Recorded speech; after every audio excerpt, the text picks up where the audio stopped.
Assalamualaikum warahmatullahi wabarakatuh. Perkenalkan, nama saya Muhammad Abdul Ihsan dari Teknik Elektromekani angkatan 2018 kelas C dengan NIM 2211181097. Pada kesempatan kali ini saya akan menjelaskan tentang broadband network. Jadi broadband network itu sendiri biasa juga disebut dengan komunikasi pita lebar atau jaringan pita lebar.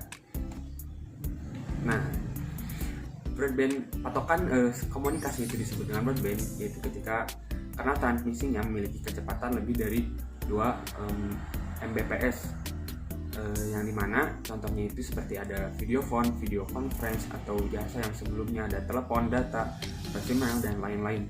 Jadi mengapa broadband? Yang pertama itu konvergensi atau digitalisasi. Jadi pengembangan komunikasi ini yaitu lebih ke arah digital. Lalu yang kedua ada komputer dan aplikasi. Jadi yang dimana sistem broadband ini dipergunakan untuk PC, untuk laptop, ataupun aplikasi seluler itu sendiri. Dan yang ketiga efisiensi bandwidth, yaitu suara, ada data, dan juga ada gambar dan video. Nah, untuk teknologinya sendiri, yang dimana ada wireline broadband access, ada contohnya FDSL, dan juga ada wireless broadband access, yaitu ada Wi-Fi. Nah, di sini ada X-type digital subscribe line atau yang disingkat dengan FDSL. Jadi FDSL ini yaitu merupakan teknologi yang mengoptimalisasi saluran telepon yang biasa juga digunakan pada saluran-saluran digital yang kecepatan tinggi.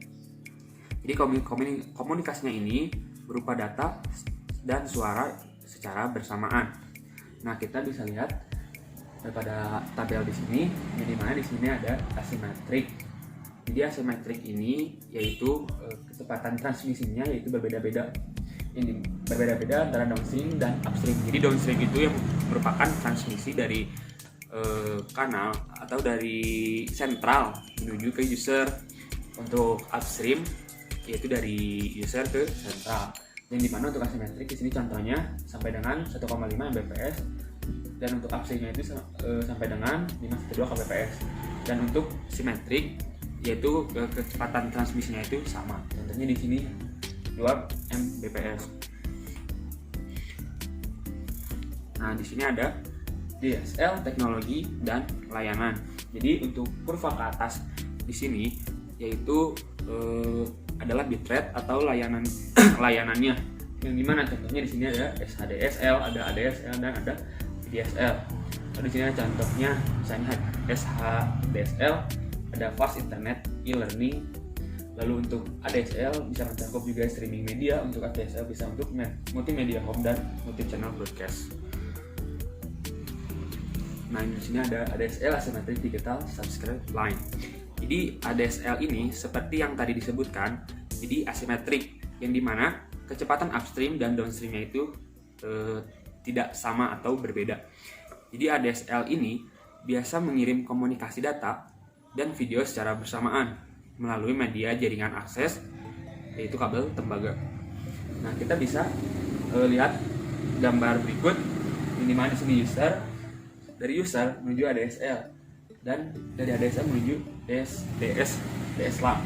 Yang dimana di sini dibagi menjadi 2. Untuk suara itu menuju ke STM, dan untuk data menuju ke ATM atau IP switch. Dan nanti masuk ke ras, lalu ke IP, dan selanjutnya ke internet. Nah, di sini ada keunggulan teknologi dari ADSL. Yang pertama itu satu saluran telepon dapat digunakan untuk suara dan akses, yang dimana digunakannya bisa secara bersamaan. Lalu yang kedua, koneksi internet itu lebih cepat dibandingkan dengan modem. Dan yang ketiga, sifat hubungannya dedicated connection, yang dimana di sana ada internet access, ada video on demand, ada remote LAN, dan lain-lain. Dan di sini ada voice dan data ditransmisikan secara bersamaan, di mana yang merah ini yaitu kabel telepon, yang biru ini saluran upstream, dan yang hijau ini yaitu saluran downstream. Jadi satu channel atau satu kabel ini memiliki pita frekuensi yang akan dibagi dalam beberapa channel, di mana satu channel akan menggunakan beberapa sinyal carrier. Sinyal carriernya ini bisa berupa data dan voice, yang dimana teknik modulasinya ini menggunakan multitone. Nah, lanjut. Nah, di sini ada Fiber to the X atau FTTX atau HFC. Jadi di dalam FTTX ini di mana ada Fiber to Building atau FTTB, lalu ada Fiber to Crib atau FTTC, ada Fiber to the Home, ada FTTH, dan ada Hybrid System atau Hybrid Fiber Coax.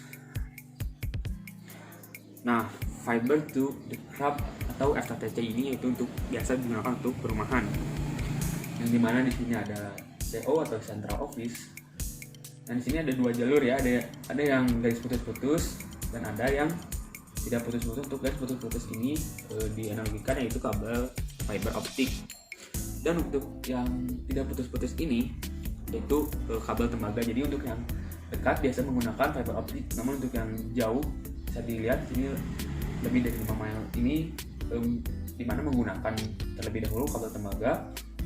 Lalu di sini ada remote terminal, dari remote terminal lalu menggunakan fiber optik ke perumahan-perumahannya.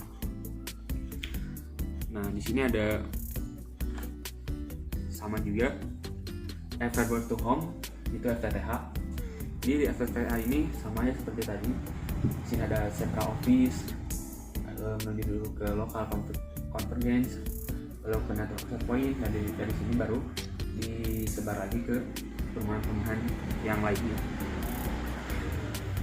Jadi di sini ada kelebihannya, ini dimana menggunakan kabel tembaga dan kecepatannya di sini terbatas untuk FTTH.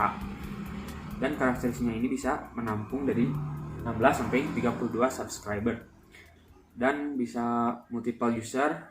Namun di sini juga memiliki kendalanya, yaitu biayanya cukup mahal. Selanjutnya di sini ada Hybrid Fiber Coax atau HFC. Sama seperti tadi, di sini ada central office-nya. Ada yang putus-putus juga, ada yang tidak putus-putus, yang dimana sama di sini menggunakan kabel tembaga. Dan jadi dari kabel tembaga ini menuju dulu ke, nah di sini untuk remote terminalnya ini menggunakan node. Dan dari node juga kembali ke fiber optik, lalu disebar lagi ke tujuan masing-masingnya. Nah, wireless. Jadi wireless LAN ini yaitu menggunakan gelombang radio elektromagnetik untuk komunikasinya dari suatu tempat ke tempat lainnya. Jadi modelnya itu ada dua. Yang pertama itu peer to peer dan LAN to LAN. Nah, di sini ada konfigurasi arsitektur wireless LAN, yang dimana konfigurasinya itu ada ad hoc dan ada client server. Nah, di sini untuk ad hoc-nya sendiri yaitu bisa secara langsung, kita bisa lihat dari user ke user itu bisa secara langsung. Nah, untuk client sini harus terhubung dulu ke access point. Jadi dari user ke usernya itu harus ke access point terlebih dahulu, baru bisa komunikasi ke user yang lainnya. Nah, di sini ada standar dari wireless LAN. Ini standar internasionalnya. Contohnya di sini ada 802.11a, ada 802.11b, dan ada 802.11c. Yang dimana kecepatannya di standarnya itu 54 Mbps. Sedangkan yang 802.11b ada 11 Mbps, lalu 802.11c ada 54 Mbps. Namun sini kalian bisa lihat sendiri ada range-nya, ada yang 50 meter, 100 meter, dan lain-lain. Lalu apa sih kelebihan dari wireless LAN? Jadi kelebihannya itu yang pertama plug and play, yaitu dapat digunakan secara langsung. Lalu yang kedua bisa meningkatkan produktivitas dan layanan, yaitu akses informasi secara real time. Dan yang ketiga fleksibel atau dapat digelar di mana saja.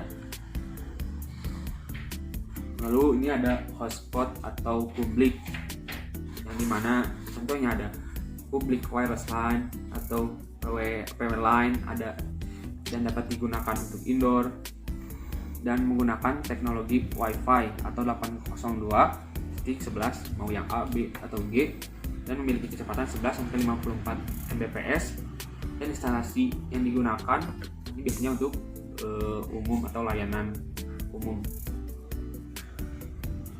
Nah, selanjutnya ini ada WiMAX atau Wireless Interoperability for Microwave Access atau WiMAX. Jadi WiMAX ini yaitu teknologi wireless broadband menggunakan teknologi IEEE 802.116 standar, ini mana WiMAX ini adalah standar dari akses nirkabel broadband atau pita lebar. Jadi WiMAX ini dikembangkan oleh WiMAX Forum. Selanjutnya ada kelebihan dari WiMAX itu sendiri. Jadi yang pertama, bisa mendukung triple play atau Wi-Fi dan mobile backhauling application dalam satu infrastruktur. Dan yang kedua, kapabilitasnya sangat tinggi, yaitu karena menggunakan 4G.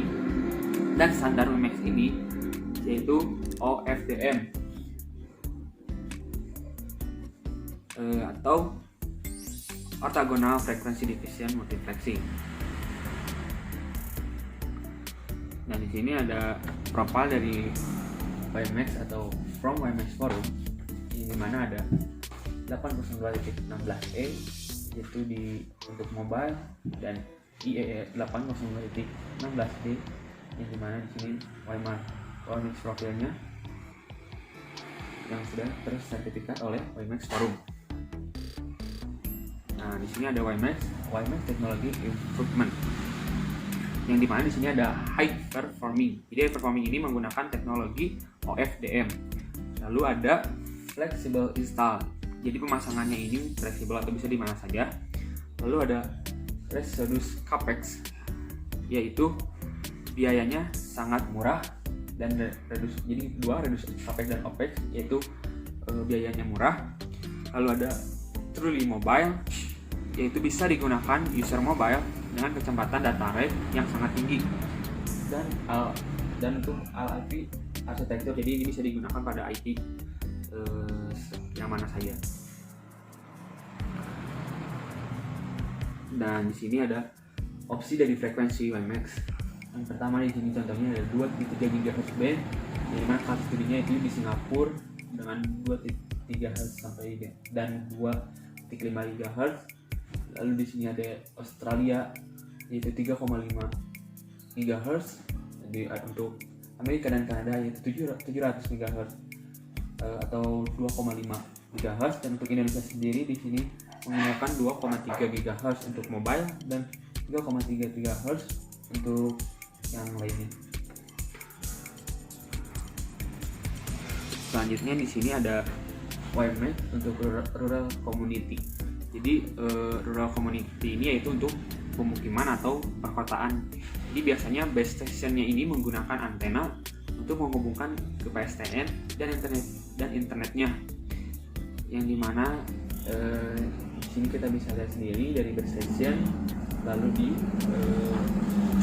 disebarkan seperti perkantoran ataupun perumahan.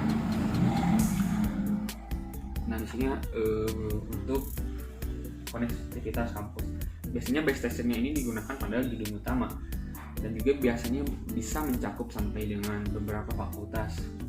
Jadi dari misalkan sini gedung utama menuju ke fakultas, dan dimana di fakultas ini bisa dikeluarkan untuk mahasiswa.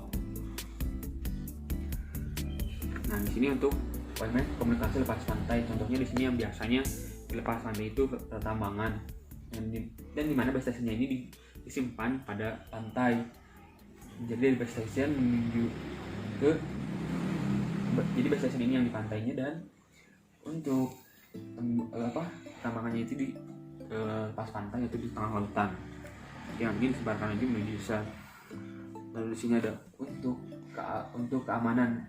Nah, biasanya ini untuk keamanan ini digunakan untuk layanan umum. Contohnya aja seperti sini ada ambulan, ada untuk pemadam kebakaran, ada polisi, yang dimana base stationnya ini biasanya ditempatkan di head office yang nantinya bisa disebar ke beberapa layanan umum. Dan sini ada WiMAX untuk Free Path Networks, dimana yaitu yang biasa kita gunakan itu untuk telepon. Contohnya di sini ada ATM dan yang lain-lain. Nah, di sini ada public network. Nah, untuk public network ini biasanya digunakan atau di komunikasi ini, contohnya untuk yang pertama internet cafe, lalu ada resident, lalu ada bisnis manufaktur, dan juga ada school university atau kampus-kampus. Nah, di sini ada perbandingan 2G, 3G, Wi-Fi, dan WiMAX. Untuk 2G atau 3G ini mencakup pada full mobility, security, dan QoS. Dan untuk Wi-Fi di sini ada network simplicity, ada broadband. Dan untuk WiMAX ini mencakup semuanya, ada LED coverage, ada full mobility, security, QoS, network simplicity, dan broadband. Jadi mungkin cukup sekian yang bisa saya sampaikan. Mohon maaf ada kesalahan kata atau kesalahan dari materi yang saya jelaskan. Assalamualaikum warahmatullahi wabarakatuh.